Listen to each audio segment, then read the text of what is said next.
December 1942, Tunisia. The earth trembles before the infantryman sees it. A low mechanical growl rolls across the frozen wadi, grinding closer through the olive groves. Then it emerges from the morning haze, a Panzer IV medium tank, 50 tons of Krupp steel and malevolent geometry, its long 75-millimeter gun sweeping the landscape like the gaze of something that cannot be killed. Private First Class James Mitchell crouches in the ruins of a farmhouse, his M1 Garand suddenly feeling like a child's toy. The bullets in his rifle might as well be pebbles. His grenades might dent the paint. The tank continues its advance, tracks chewing frozen ground, unstoppable, inevitable. In 6 months of combat, Mitchell has learned one immutable law of modern warfare. When armor comes, infantry dies or runs. There is no third option, but today something is different. Beside him lies a weapon he received only 48 hours ago, delivered with minimal instruction and maximum secrecy. It looks like nothing more than a 5-foot length of industrial pipe, painted olive drab, with a crude wooden stock and pistol grip bolted to the underside. There is no elegant engineering visible, no precision machining, no gleaming finish. It appears, by any conventional standard, like something welded together in a basement by someone who had never seen a real weapon before. Mitchell shoulders the tube. His loader, a corporal from Ohio whose hands shake as he slides the rocket into the rear of the launcher, whispers something that might be a prayer.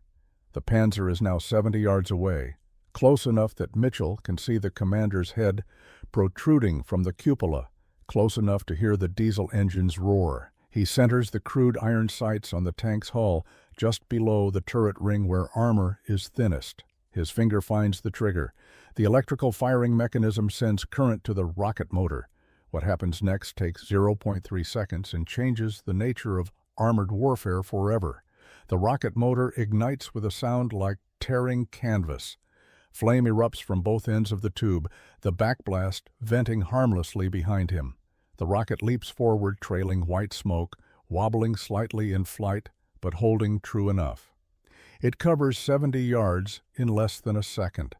The shaped charge warhead, a marvel of explosive physics compressed into a conical shell, strikes the Panzer's side armor, traveling at just 265 feet per second, slower than most pistol rounds. Speed doesn't matter.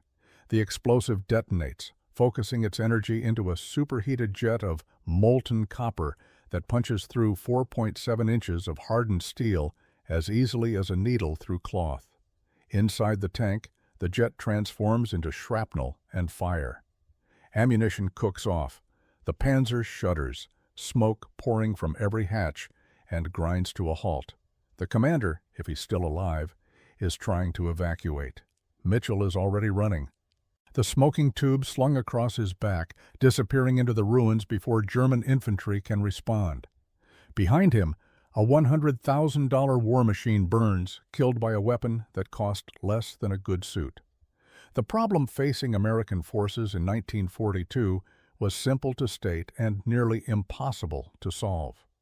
German armor dominated every battlefield it entered. The Panzer III and IV, the Tiger, the Panther.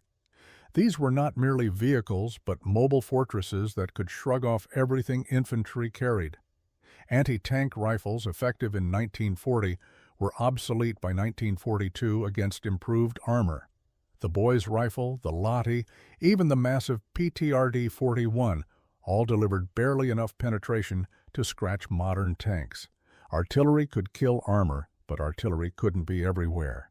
Towed anti-tank guns were effective when properly positioned, but they were heavy, required vehicles to move, and became immobile targets the moment they fired.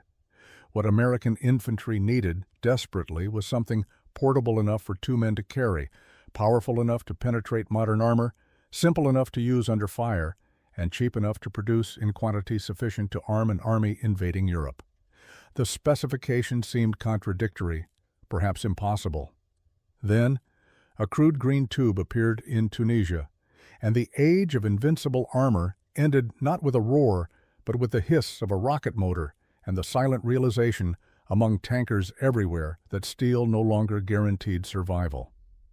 The weapon that would rewrite armored warfare doctrine was born not from desperate innovation under fire, but from methodical engineering at Aberdeen Proving Ground, Maryland, in early 1942. The problem facing American ordnance officers was brutally clear. Reports from North Africa, from Soviet battlefields, from every theater where German armor operated told the same story. Infantry without dedicated anti-tank weapons were helpless against modern tanks. The Germans had learned this lesson early and equipped their infantry with the Panzerfaust and Panzerschreck. The Soviets fielded PTRD anti-tank rifles and learned to swarm tanks with Molotov cocktails and satchel charges. American infantry had rifles and a prayer. What emerged from Aberdeen was revolutionary precisely because it was simple. The Bazooka, officially designated the M1 rocket launcher, consisted of a smooth-bore steel tube 54 inches long, a wooden stock, and foregrip. A basic electrical firing mechanism powered by 2 flashlight batteries and iron sights calibrated for 100, 200, and 300 yards. Total weight 13.25 pounds unloaded. The rocket itself, the M6 heat round, weighed 3.4 pounds and measured 19.4 inches in length. The warhead diameter was 60 millimeters, or 2.36 inches, which gave the weapon its common nickname among troops. The genius of the bazooka lay not in velocity but in chemistry. Traditional armor-piercing rounds relied on kinetic energy, on mass and speed to punch through steel. They required high-velocity guns, which meant heavy barrels, complex mechanisms, recoil management. The bazooka used a shaped charge, a hollow cone of explosive lined with copper. When detonated, the explosion focused inward, converting the copper liner into a superheated jet of molten metal, moving at speeds exceeding 25,000 feet per second. This jet, thinner than a pencil but carrying enormous energy density, could penetrate armor through sheer thermal and kinetic shock. It didn't matter that the rocket traveled at only 265 feet per second, subsonic, slow enough to track with the naked eye. The shaped charge didn't need velocity, it needed contact. The rocket motor itself was elegantly simple, a solid fuel charge that burned for just 0.3 seconds, accelerating the projectile to maximum velocity within 15 feet of the launcher. The motor then burned out, and the rocket coasted to target, stabilized by 4 spring-loaded fins that deployed immediately after launch. Effective range was listed as 300 yards, though most engagements occurred at 100 yards or less. At these ranges, a trained crew could achieve hit probabilities above 80% against stationary targets. Against moving tanks, the numbers dropped, but even a 50% hit rate meant that half the time, a $50 weapon destroyed something worth $50,000 to $100,000 and required 5 trained crew members and months of industrial production to replace. The bazooka's 2-piece design was another stroke of genius born from logistical necessity. The launcher broke down into 2 27-inch sections that could be parachuted to airborne troops, carried through jungle terrain, or stored in vehicles without consuming excessive space. Assembly took seconds, requiring only a threaded collar to join the sections. The electrical firing system eliminated the need for external primers or percussion mechanisms.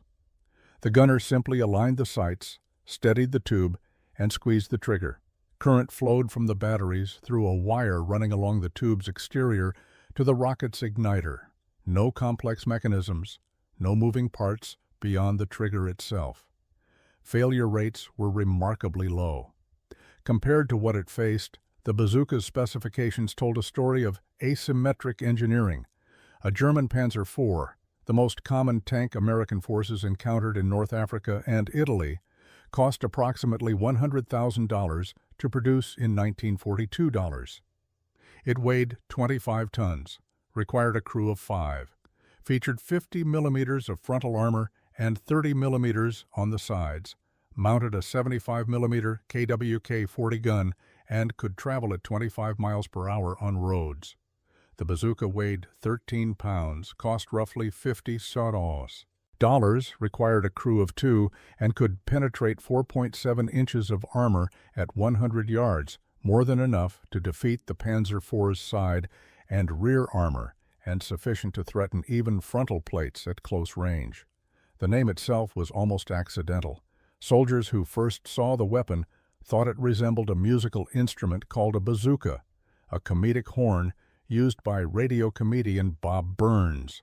The name stuck, and despite official designations and technical terminology, troops universally called it the bazooka.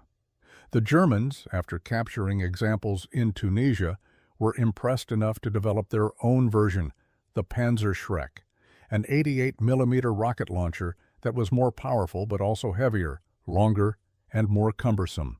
The Americans had achieved something remarkable, a weapon that gave every infantry squad the ability to threaten armor, that required minimal training, that could be produced in vast quantities, and that fundamentally altered the tactical calculus of combined arms warfare.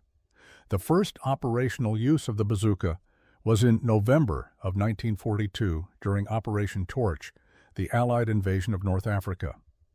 American soldiers landing in Morocco and Algeria carried the new weapon, which was wrapped in canvas. Its capabilities were largely unknown to most of the men who would use it. Soon, reports of its effectiveness began to arrive.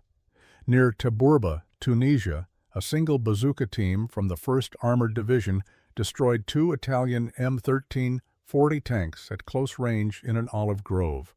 The Italian troops, unaccustomed to infantry fighting back, were caught off guard. At Kasserine Pass, despite a brutal defeat, a few bazooka teams claimed several panzer kills.